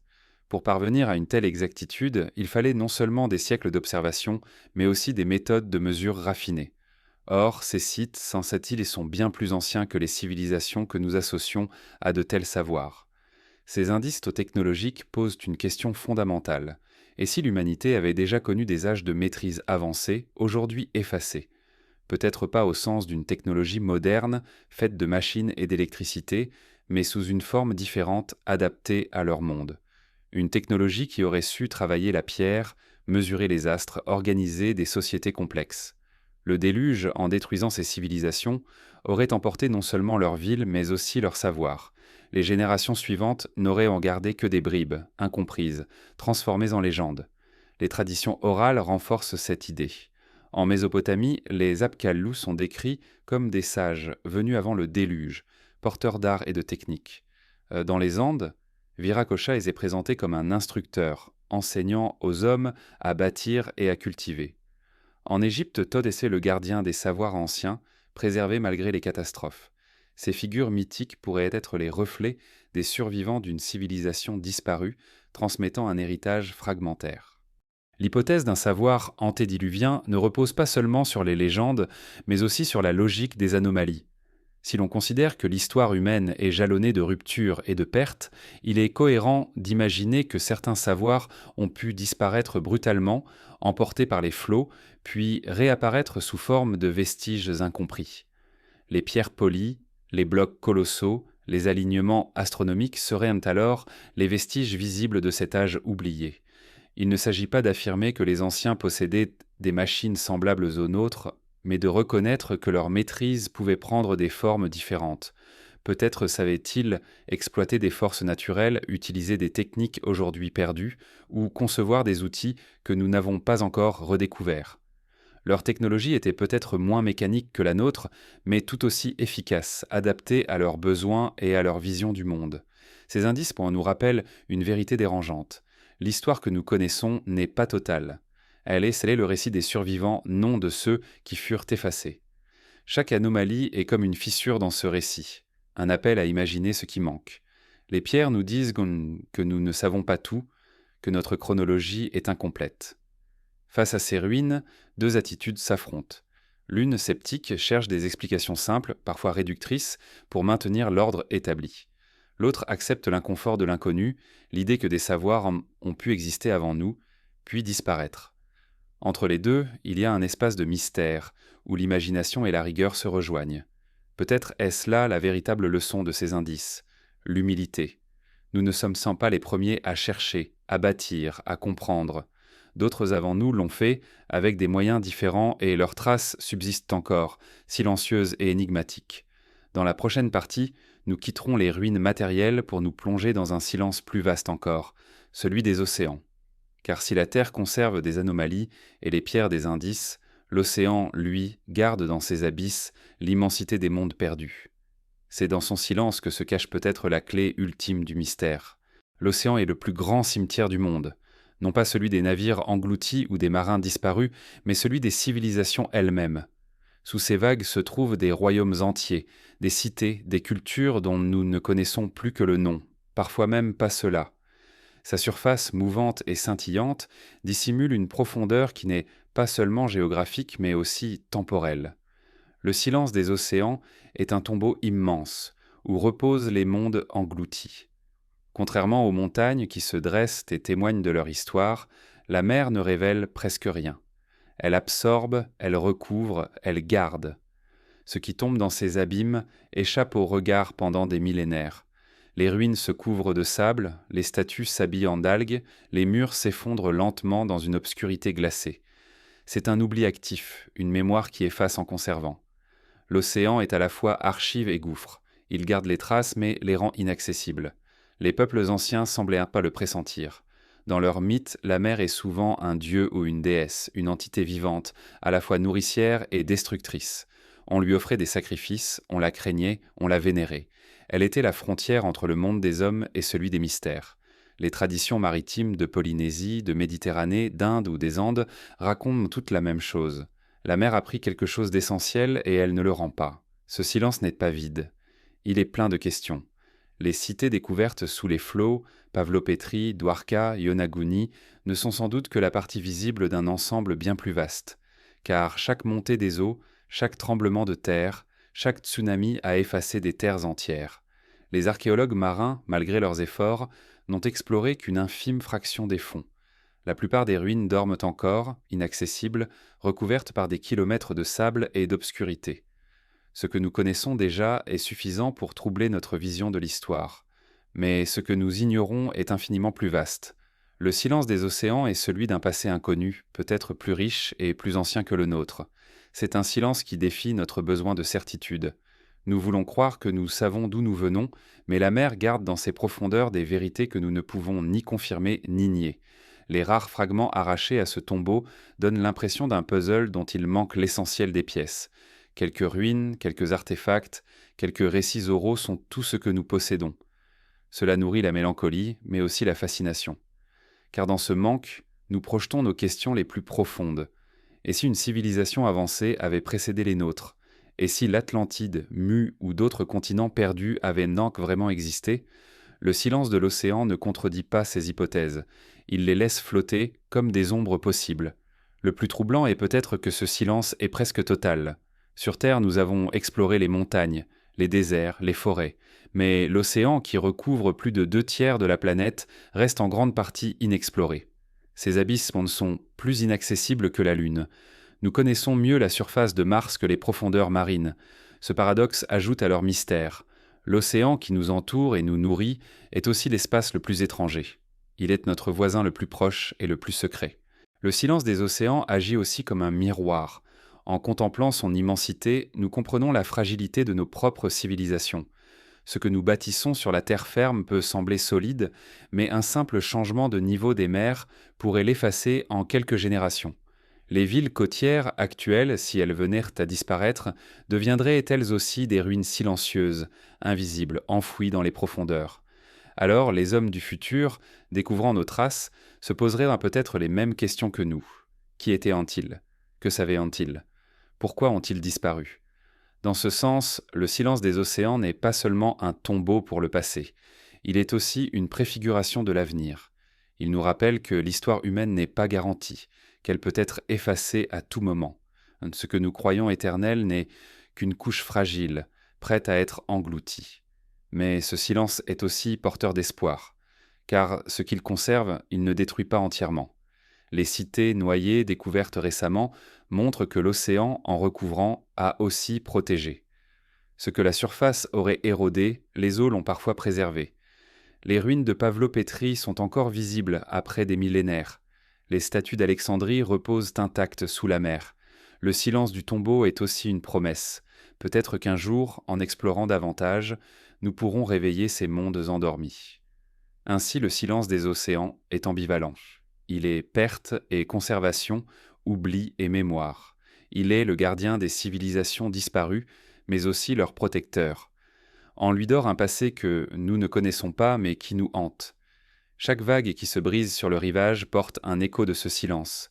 Chaque horizon marin est une frontière entre le monde visible et un monde caché. Le tombeau liquide n'est pas vide. Il est plein de questions, de fragments, de possibilités. Peut-être que l'Atlantide repose sous des kilomètres de sédiments. Peut-être que des artefacts inimaginables dorment dans les abysses. Peut-être que des savoirs entiers, gravés dans la pierre ou le métal, attendent d'être redécouverts. Nous ne le savons pas. Et c'est précisément ce qui donne à ce silence son pouvoir mystérieux. Le déluge, qu'il ait été un événement unique ou une succession de catastrophes, a effacé un monde. Mais il n'a pas effacé totalement sa mémoire.